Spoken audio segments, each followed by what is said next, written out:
Hello everyone.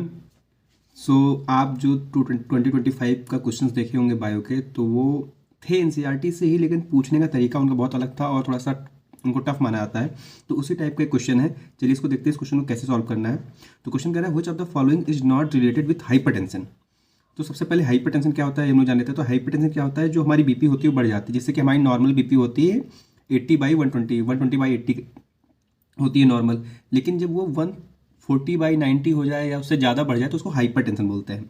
अब ये जो डिजीज़ लिखे हुए हैं, डिजीज डायरेक्टली तो एनसीईआरटी में नहीं दे रखे हैं, लेकिन एनसीईआरटी एक लाइन कहती है कि जब हाइपरटेंशन होता है तो हमारे जो डेलिकेट ऑर्गन्स होते हैं लाइक ब्रेन और किडनी, उनके डैमेज होने के चांसेस बढ़ जाते हैं।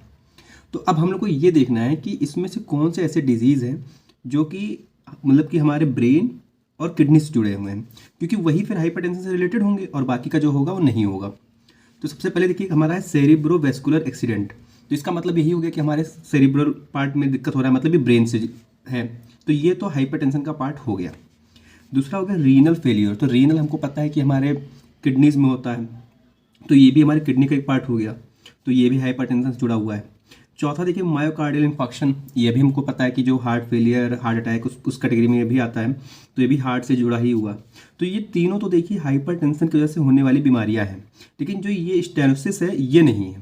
तो इसलिए इसका आंसर थर्ड हो जाएगा। तो ये डायरेक्टली एनसीईआरटी की लाइन ना होके फिर भी एनसीईआरटी की लाइन है। कुछ कुछ मतलब अच्छे क्वेश्चन जो बनते हैं वो ऐसे ही बनते हैं। तो ऐसे क्वेश्चन की प्रैक्टिस जरूर करिए। Thank you.